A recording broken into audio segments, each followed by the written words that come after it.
Hey guys, welcome back. Maverick here today with another episode of some Magia Record goodness. So last episode, well, there's not really too much to recap, right? I mean, we are reintroduced to the main characters for the series, or at least focusing on Yachio and whatnot. We see her determination and resolve to find Iroha, and certainly she's halfway there, as we can see at the end of the episode, where we see a Doppel, dopified, whatever you want to call it, Iroha there. I'm assuming that once Yachio manages to defeat her, Iroha will come back, right? And presumably that's what's going to happen in this episode. And hopefully, of course, the battle animations and whatnot can continue its streak of absolute goodness. And, well, let's just see, right? Let's just see. Alright, let's begin in 3, 2, 1, play. I mean, I guess we are also revealed some of the main story, I guess you could say. Including this girl.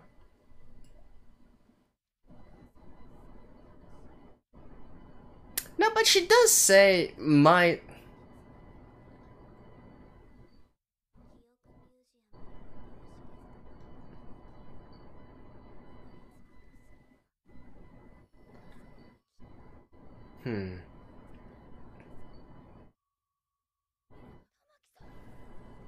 I really can't remember, like, if she is one of the 3 girls in the old, that we saw before, around Yui. Because when she says sister there, it's not entirely clear if that sister means, as just in, like, an older sister character, or actually literally your blood sister, right? Well, you know what? It might be these 3, yeah! If that's the case, then I definitely don't feel that she is, I definitely don't feel that she's she's Yui, right?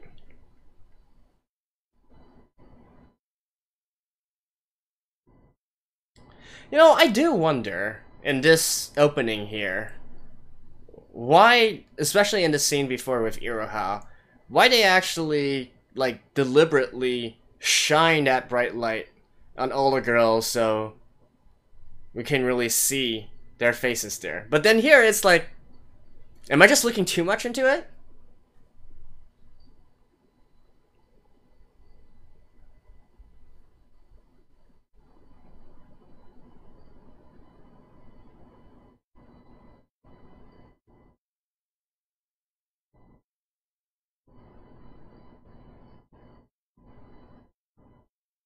No.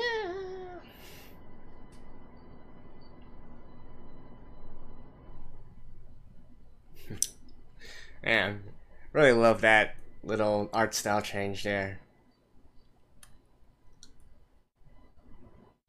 Just some classic Shaft goodness.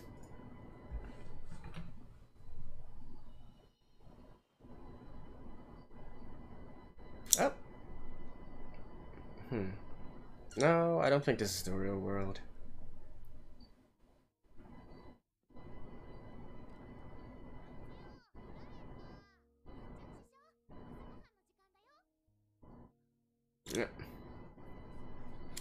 What is situation or whatnot? Or her heart's deepest desires.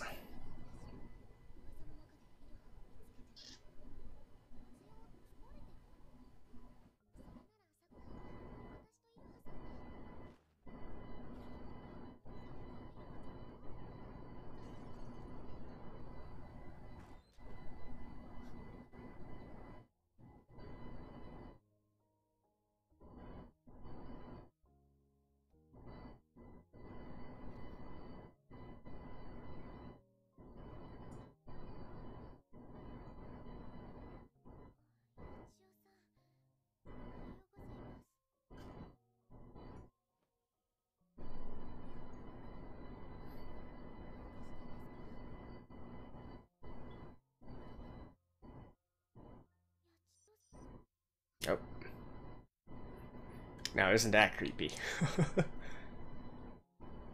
Like, if you saw that in your dream...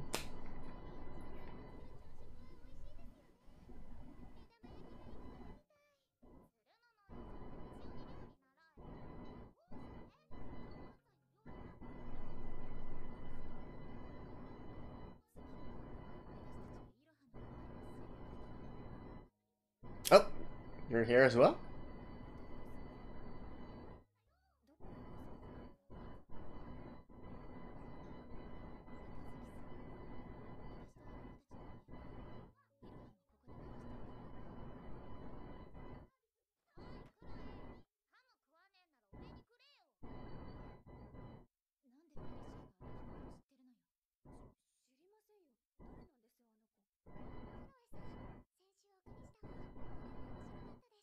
What?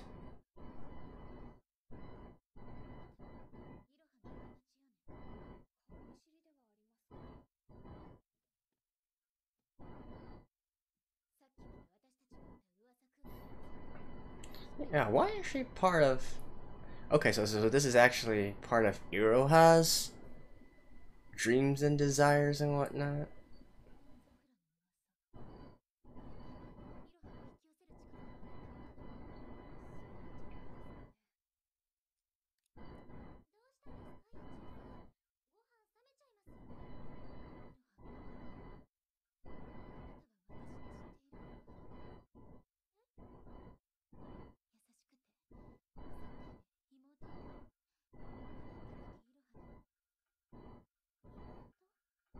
Eight.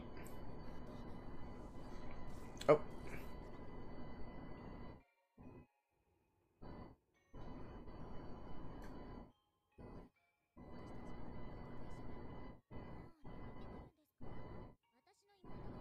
Okay.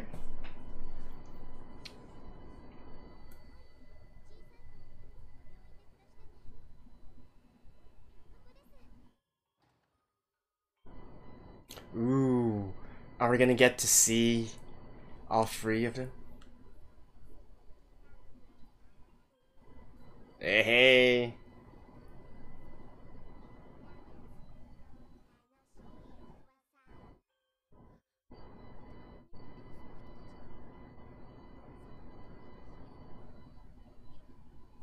Yeah, so they just call her Big Sis, basically.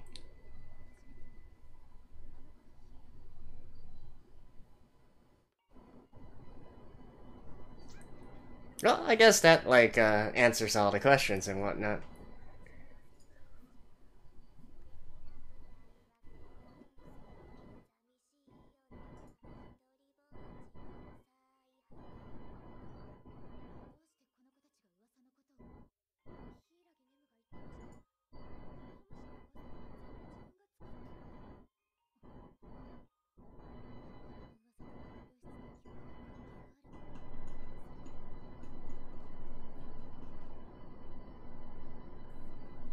Nope.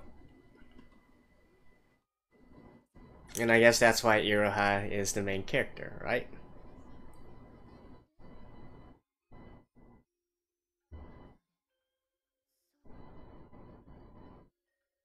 What?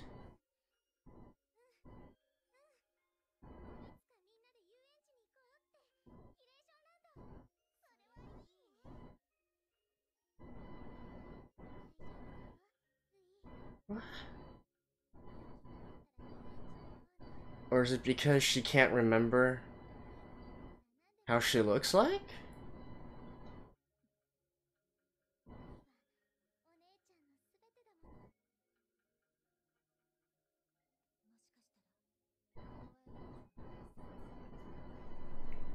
Yeah.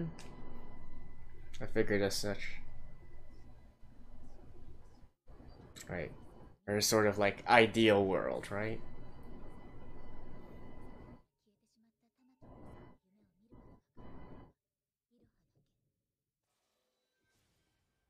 Ooh.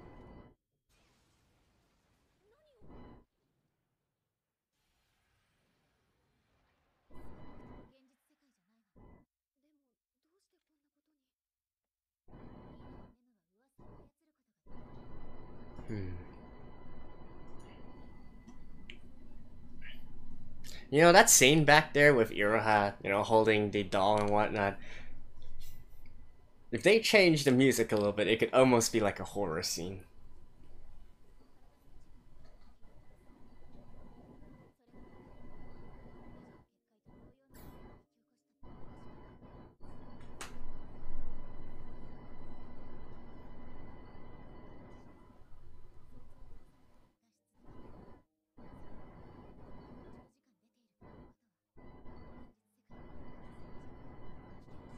Right.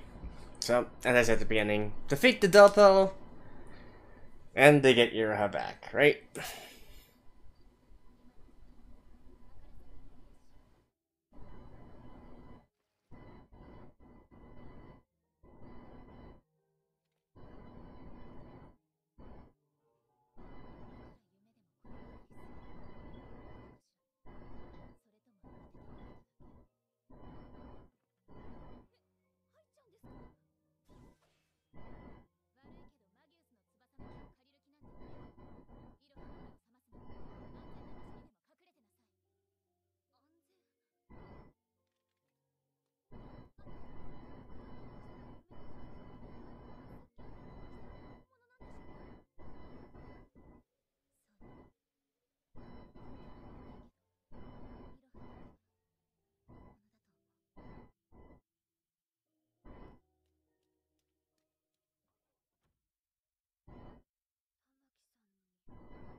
Oh. Huh?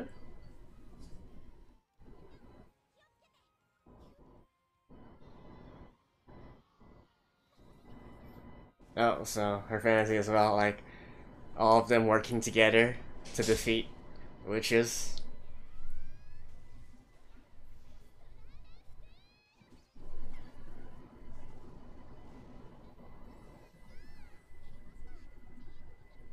Yep.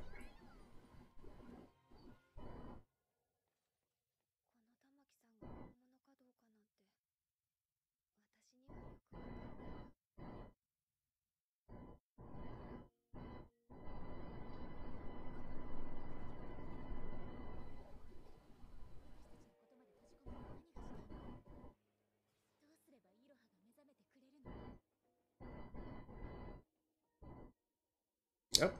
Just like that. Okay.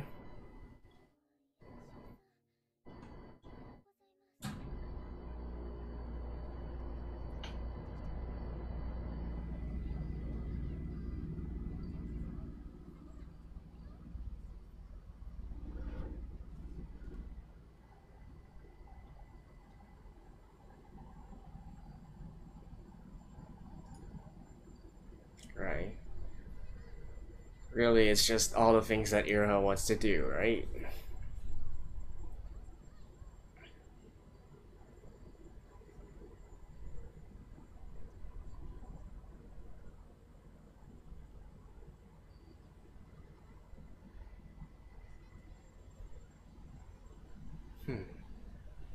Is Kuroe going to be, you know, the catalyst to getting Iroha back?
You know, we've had more.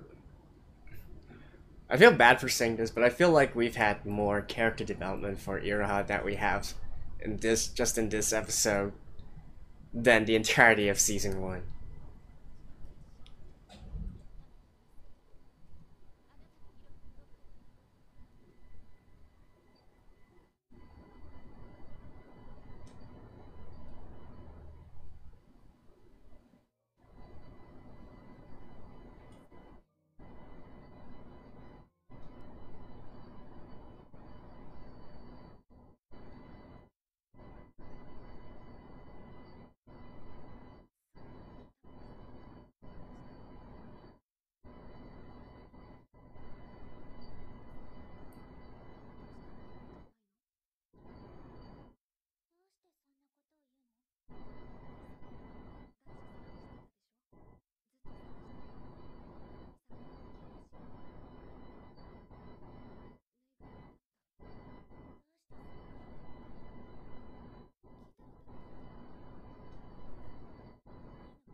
Oh, she's in so many places at once?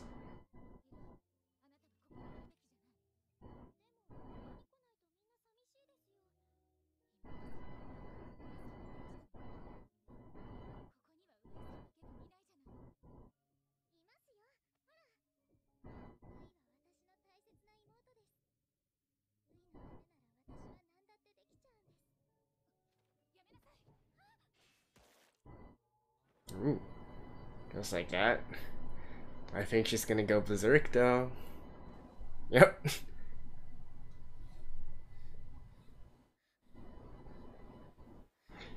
Although considering circumstances, that might not be the worst thing to happen.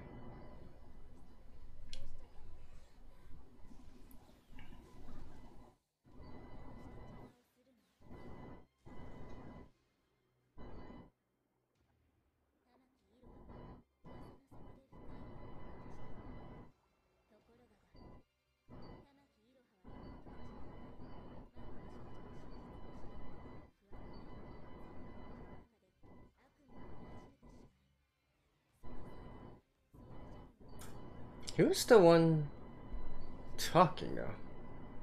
Iroha's Doppel?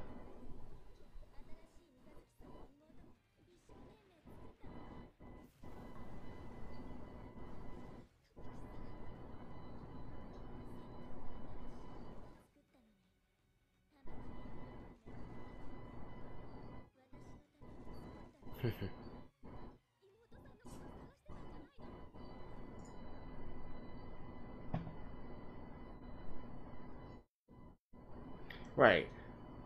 Ultimately, Doppels are still derived from their host, right? So Iroha's Doppel is still Iroha in a sense. Kind of like the culmination of her negative emotions or something like that.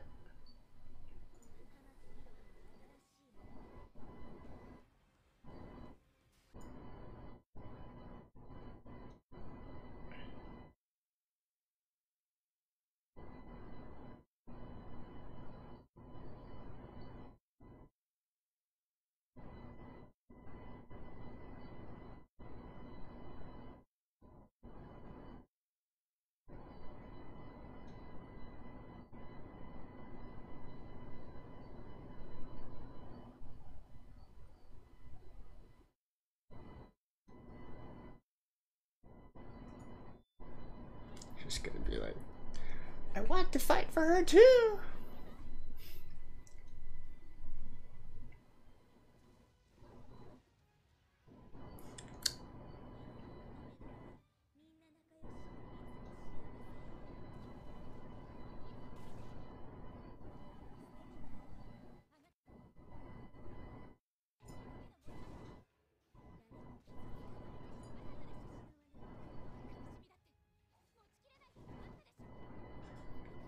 What exactly is Kuroi's weapon?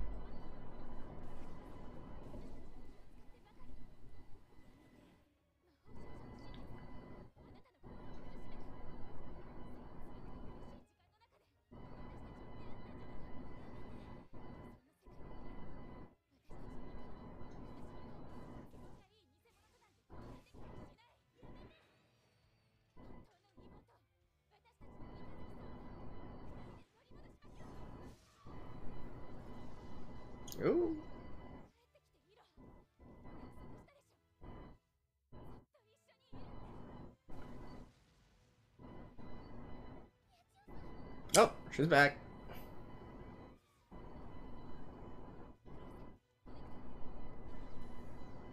Oh yeah, I almost completely forgot about this thing. This connect sort of ability. Which, if you think about it, absolutely makes sense from a gamification perspective, right?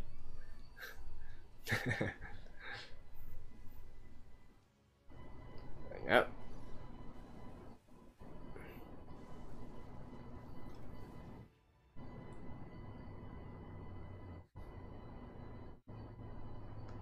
And welcome back, Iroha.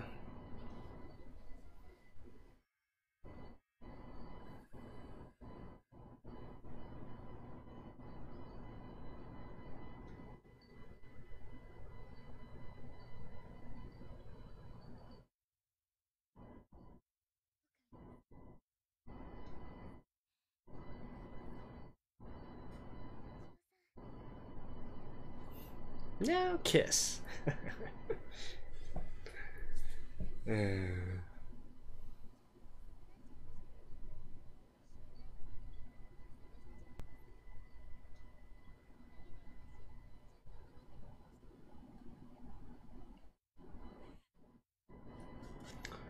Korea is just, you know, to the side, thinking like she's a third wheel.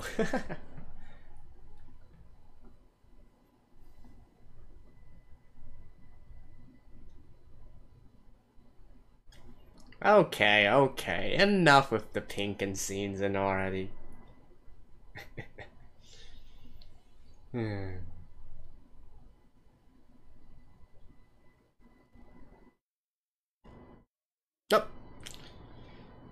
And I think that is it. So, I will see you guys after this. Oh, actually, there's a little bit more after the ending. Let's watch this together in 3, 2, 1, play. Mommy.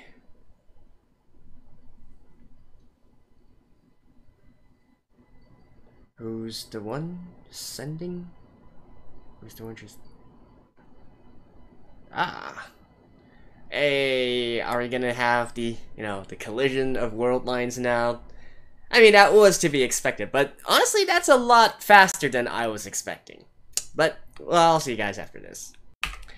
Alright, there we go with episode 3, and yeah, it's all kind of coming together, right? I have to say, I'm much more satisfied with this episode than the last one, and indeed, even over many of the episodes in season 1, right? Which I still have many problems with, but, you know, that's all to the past. I think right now in season 2, we are off to a great start here. I am glad that in this episode, it also serves as a kind of a refresher, right? For, you know, all the girls, both in the, in the main 5, I guess you could say, for this particular series, for Magias as well, you know, for the entire situation surrounding Yui and whatnot, and even at the very end there, where we can see that, hey, Madoka is here as well, and we are about to have, you know, both teams of girls actually come together and do some fun stuff, right? And then we can also see like how exactly this Magia series ties together with the main Madoka Magica series here, and not to mention.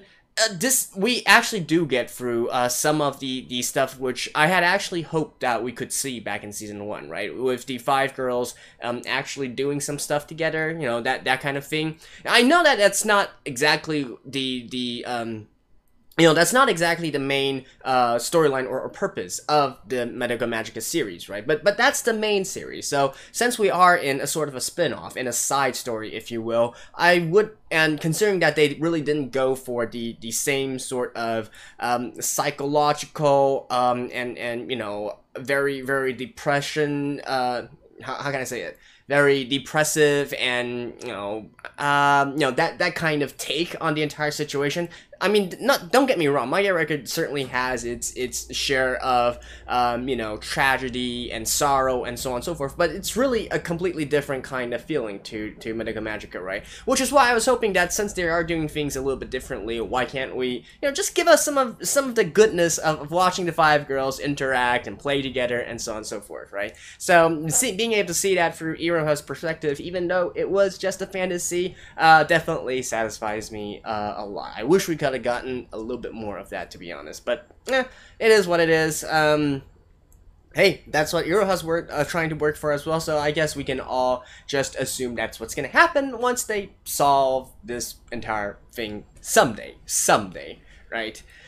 And as for the rest, you know, I also do like this sort of deeper introspective towards Iroha. One of my criticisms of Season 1 was that even though Iroha is the main character, she is so unbelievably bland in a lot of ways, right? Even more so than I feel Madoka was back in the main series. Like, people already at that point had, you know, had big problems with Madoka, you know, saying that she was useless and so on and so forth, all the way back in the OG series. But, you know, at least we know of her, right? We know how she fought, we know how she interacted with a lot of the other girls beyond just being a, you know, sort of like on the sidelines kind of girl, right? Madoka, not really so. Even though she didn't really actively fight in the OG series until very later on, she was still, you know, always there, always supportive, and always in the mix of things, right? And Iroha, certainly, she was kind of doing that as well, but and in fact, you can even argue that Iroha was being more active, considering she's going around and investigating rumors and whatnot. But for a large part of it, it really felt like she was just a bystander, right? Literally the embodiment of us, the viewers, right? We were just there, and then we were observing things going along, and not really having much of any sort of agency, or heck, not even really knowing too much about Iroha herself, right? So I am glad that through here, we get to understand a little bit more about Iroha's desires, what she wants, and her own take on things as well, right? So, not that it couldn't be implied. I'm sure, like, you know, none of this is a surprise, right? I think everybody knows what Iroha's character and her personality is at this point, but it's nice to be able to see it actually on screen and whatnot. So, good on them for that as well. The rest, you know, what to say? What to actually say? I am kind of curious about Kuroe, though. Like, she is certainly playing a much...